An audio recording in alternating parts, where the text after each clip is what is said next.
Today, there are 2 million descendants of French-Canadian immigrants living in New England. These are our stories. Welcome to the French-Canadian Legacy Podcast. Venez tous jeunes filles et garçons, je vais vous raconter l'histoire de notre immigration ici au USA, de grands aventuriers de pays étrangers. This is the French-Canadian Legacy Podcast. I am Jesse Martineau. Now, this week's guest is the host of one of my favorite podcasts. I'm excited to be able to introduce this podcast to those who may not already be familiar with it. Dr. Gary Girod is the host of the French History Podcast, a terrific podcast which will be of interest to anyone with any kind of interest at all in the fascinating history, the country our ancestors came from. I will be speaking with Dr. Girod about his podcasts and about how France looked in the New France era to get some insight into the world these New France colonists left. Gary, welcome to the French Canadian Legacy Podcast. Thank you very much. And yeah, let's go with Gary. I think Dr. Girod is a bit too formal for such a recording, and I am happy to be here. You know, it's actually funny because I was going to have someone deliver a guest episode on the Acadians, but then this person decided to change their dissertation and wasn't interested in that subject anymore. So it seems like you guys still have a monopoly on the topic. Can you tell us kind of where you're from and how you got an interest in France? I feel like I got interested in France for the best and worst possible reasons simultaneously. First, there is this romanticization about France. It is the most touristed country in the world by far. Pre-COVID, it had 80 million visitors compared to the US with 60 million, which is impressive when you realize that the US is such a larger country, yet more people still go to France. And it's because France, particularly Paris, has this incredible reputation as the absolute height of art, culture, and gastronomy. As much as I love France, I think once one travels to a few more places and begins to realize that, yes, there's these incredible things in France, but there's a lot of really underserved areas around the world too with amazing history and culture that maybe the tourists haven't quite flooded into yet. Sure. But France has that reputation, and I was definitely into it when I was younger. There's also my own heritage. On my mother's side, I am mostly Norwegian, but on my father's side, we're Swiss French, hence the last name Girod. So when I traveled to France, part of me felt like I was reconnecting with my heritage. I will say that I absolutely loved the parts of France that lived up to my expectations, and I appreciated the parts of France that didn't. Visiting the Louvre, Notre Dame de Paris, Saint-Denis, Saint-Chapelle really were transcendent experiences. Then I had some other experiences that brought me down to earth and made me realize that France isn't a fairy tale kingdom, but a modern country. Sure. I was sitting in a small theater watching a play with my fellow college classmates, and at one point, two characters start to get romantic, and the lights fade, and they go off stage. And I remember thinking to myself, well, of course it's implied that they're going to have sex, but they don't need to do anything more because French people are smart and can pick up on subtle hints. And then a woman in a mask came out and started humping a boot and throwing condoms around the stage. Jeez. I remember sitting in the audience with a cheap beret on and just thinking, I am such a tool. Yeah, so that was, I think, my big, coming to reality moment. Aside from that, and maybe some people can relate, one of the most formative periods of my life during my teenage years was the Bush administration.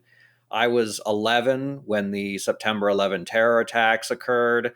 I grew up in a moderately conservative household that was largely pro-Bush, and I watched the foreign wars become catastrophes and the economy collapse.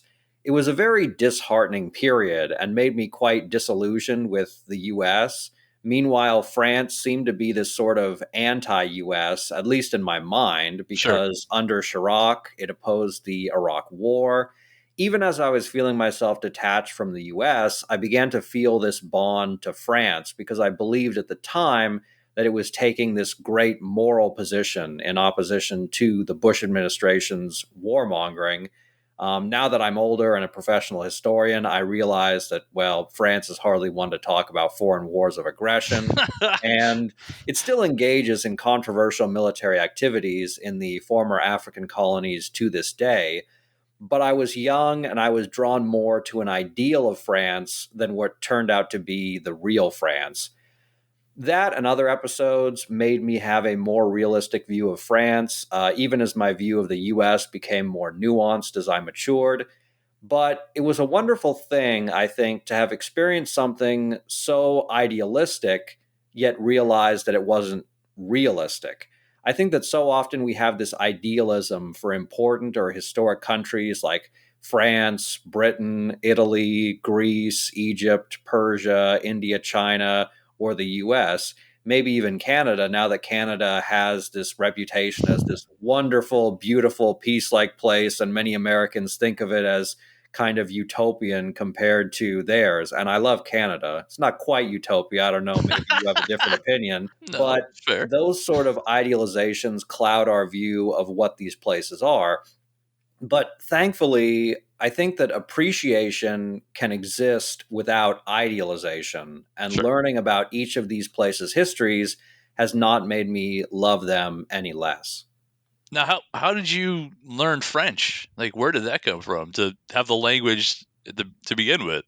I did not learn when I was younger, which is why I will always speak with a Oregonian or Texan accent, the major Sure. places I lived, unfortunately. But that's one thing I get called out on all the time. And I can't help on my podcast, but I can't help but say, okay, I'm trying, people. I'm trying. Yeah, Same. I Me too. learned what, oh, sorry. Yeah, me too. Same thing. I get the same critiques. Yep. Yeah, there will, those aren't going to go away, but hopefully we're making a few people laugh. Yeah, so I learned when I was in college, I majored in French, I traveled to France as part of college, and then I spent a year working for the French Ministry of Education. There's this program, TAPIF, and it's basically for people who want a year off before they figure out what they're going to do with their lives, possibly 2 years. I only did the one, though. And I taught English to primary school children in southern France in a town, Béziers, which is about 45 minutes by train west of Montpellier. And it was there that you really learn how to speak it, because there you have to speak it fast. You have to speak it on the same level. Otherwise, people get bored with you. Sure. So that is how I came to learn French. My French is not perfect, especially because I don't have the best hearing. So I will say that when it comes to listening to French news, when it comes to like TV5 Monde, I can understand everything completely well.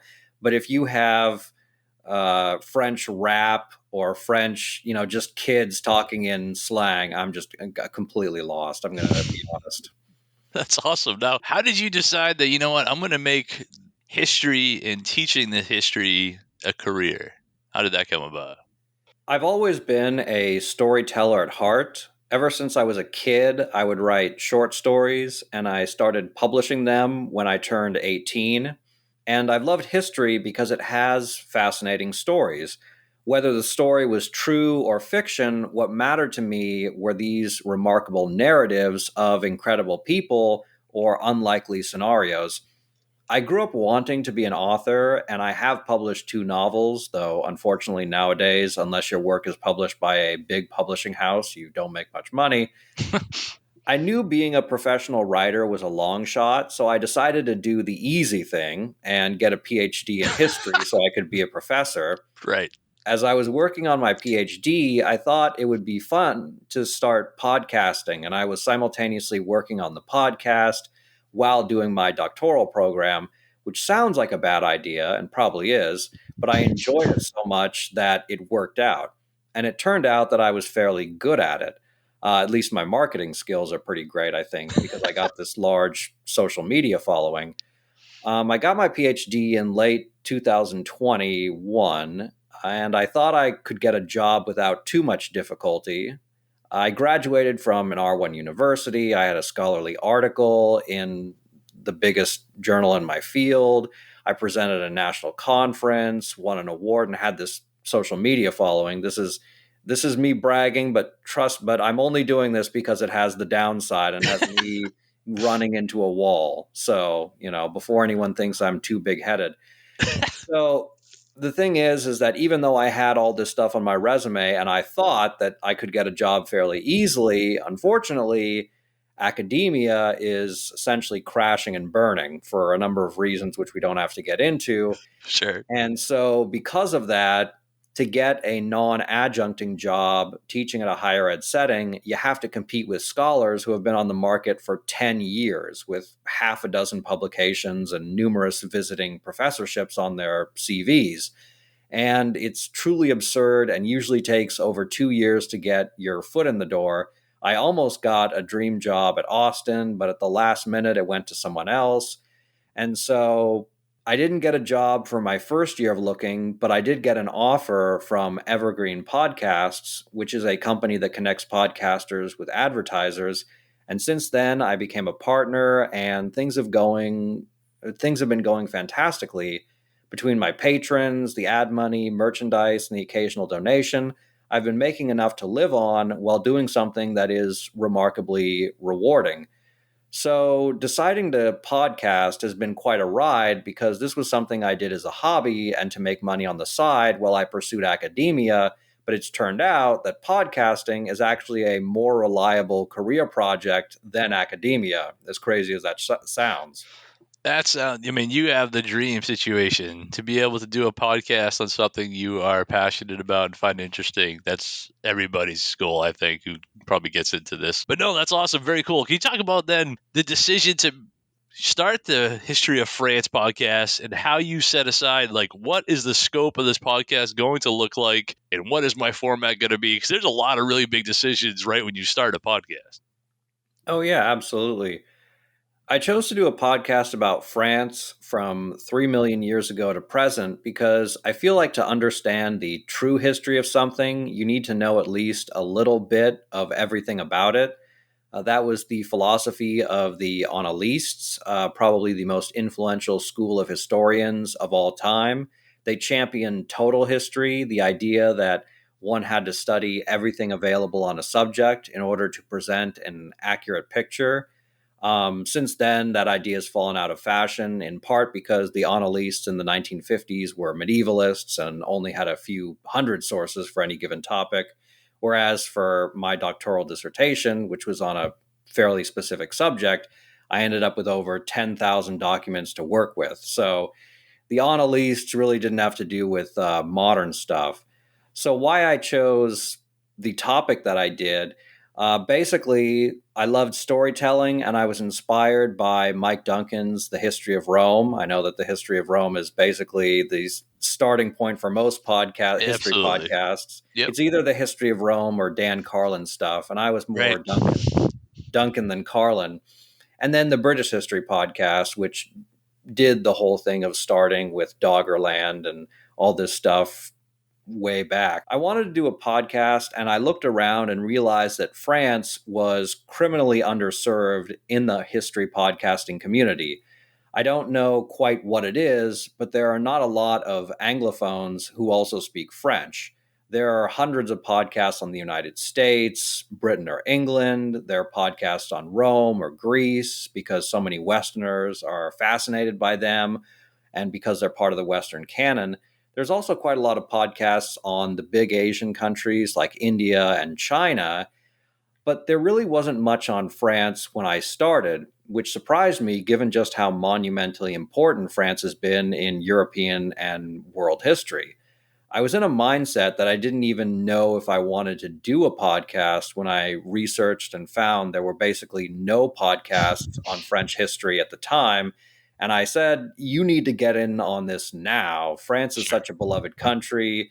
It's so fascinating that if you don't grab this up, somebody else will. And in fact, named the French History Podcast, originally it was going to be the history of France, but there was already a page. Somebody wanted to do the history of France from beginning to end, but they just never ended up doing that. So I couldn't go with that name.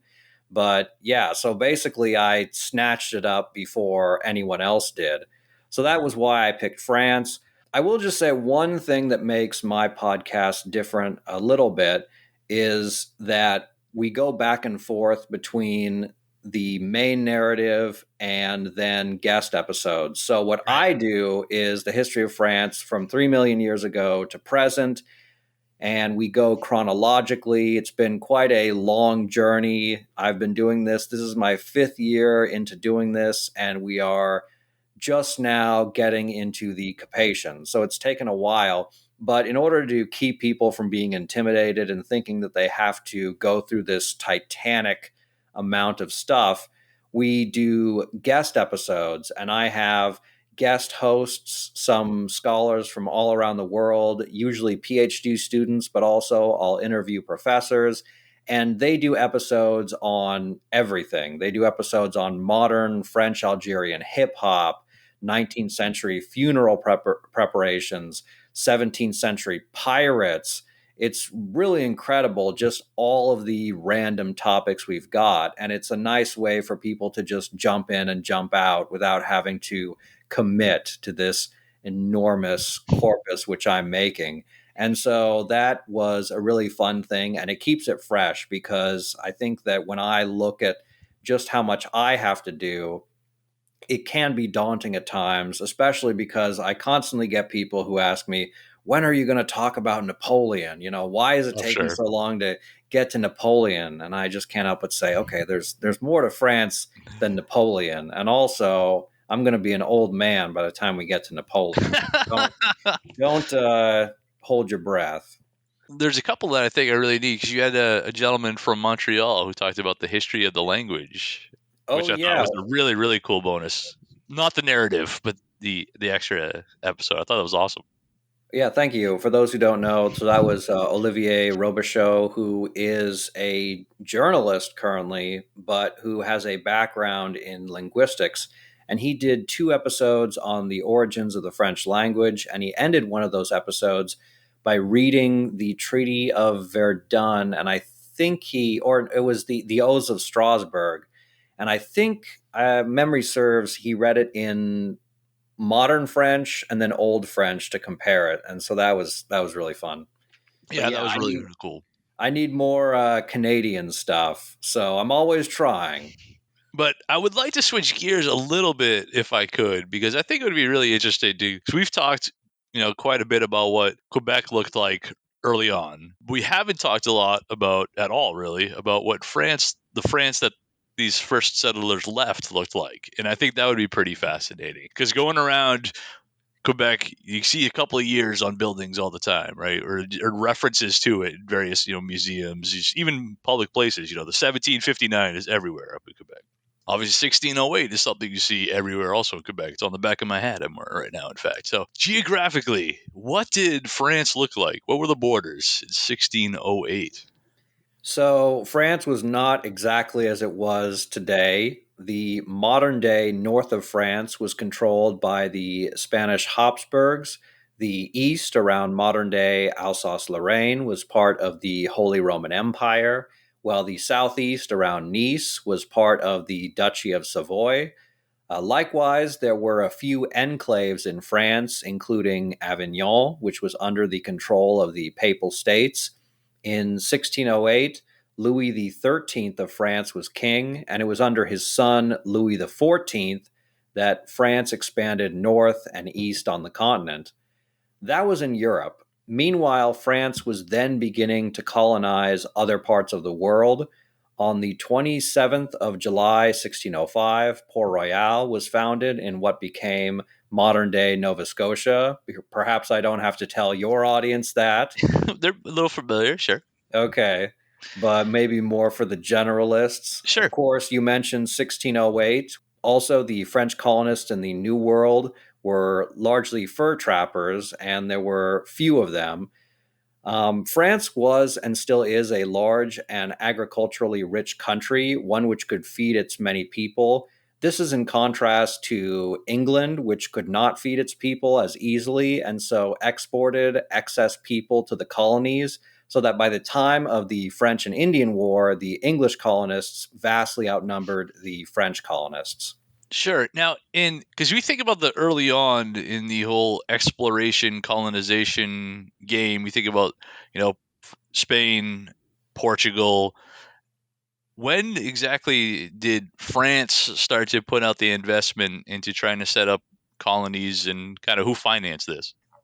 Right, so that is a good question. France was interested in exploring and colonizing the New World since Europeans first learned about it. Very King interesting. Francois I hired the Florentine Giovanni de Veranzo, who in 1523 to 1524 sailed along the coast from modern day Newfoundland all the way south to Florida. Then in the 1530s, a name you're probably familiar with, Jacques Cartier, explored modern day Canada, which he named and claimed for France.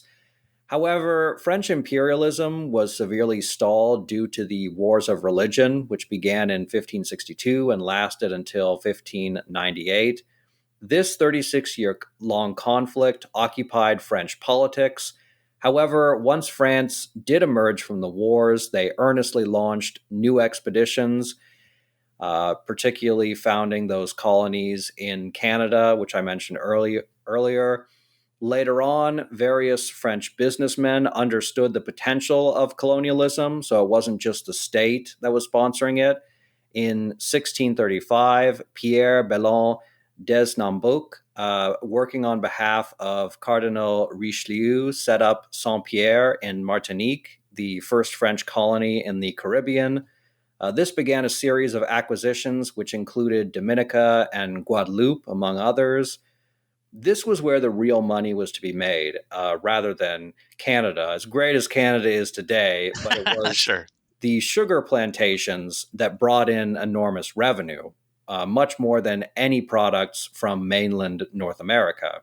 It was for this reason that French colonization in the Western Hemisphere prioritized the Caribbean, especially by the early 18th century when France took Haiti from Spain.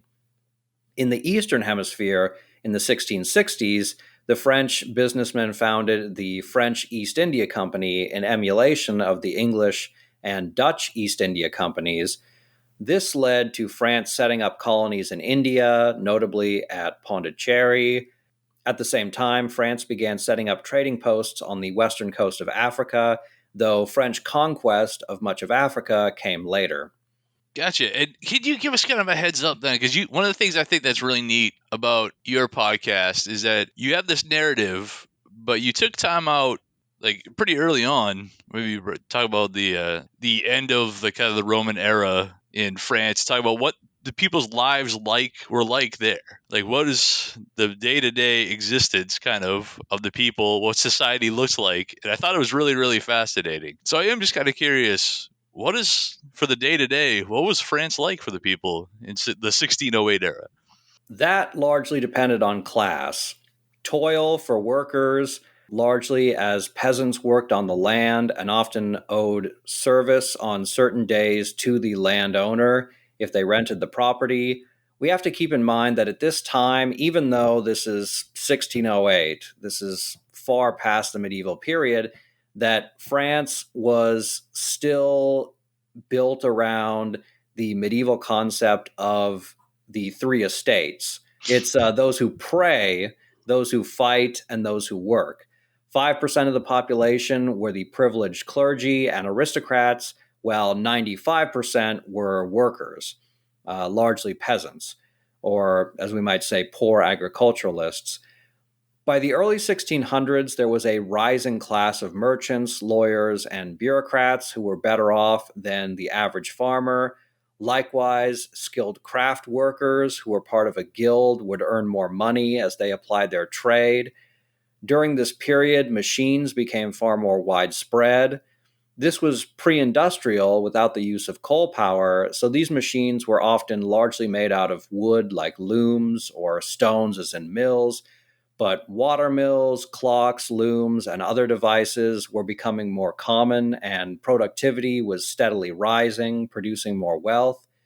Most people only ever made enough to subsist, though those better off in society were collecting more physical wealth.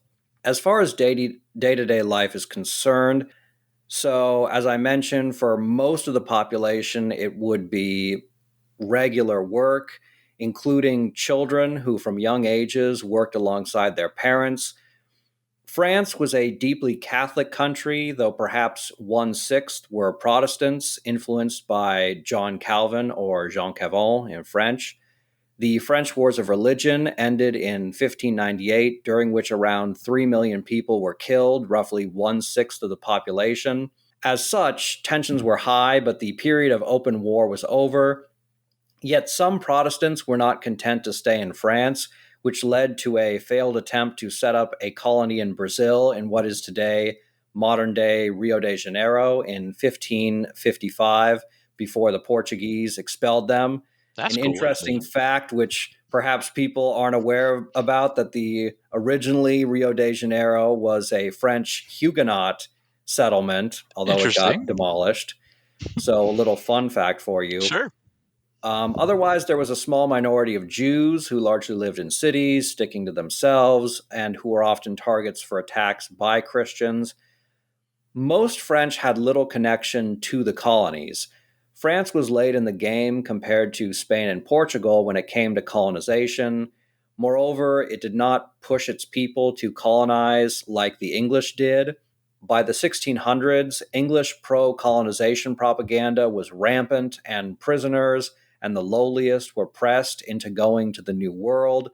French leaders were more concerned with European affairs, and so their colonization was minimal under Louis XIII, though it expanded far more under Louis XIV and his successors to include territories in the Caribbean, North America, Africa, and Asia.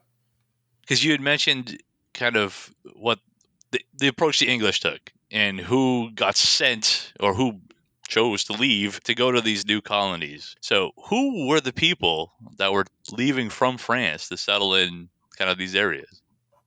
The actual settlers were initially poor men who wanted to escape their life of subsistence.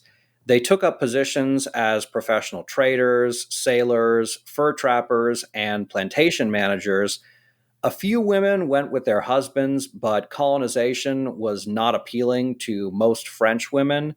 French women were comparatively better off than English women, and so there was not the same impetus for French women to leave to a strange, hostile land, especially since the French colonies were often little better than trading posts. The government understood this, and between 1663 to 1673, Louis XIV sponsored a program to send 800 young women to New France. These filles du roi, the king's daughters, largely went to Quebec to find husbands. I actually did an episode with Dr. Joanne Dijon, who wrote a book about how in the early 18th century, 200 women were convicted of crimes they never committed, then forcibly sent to Louisiana.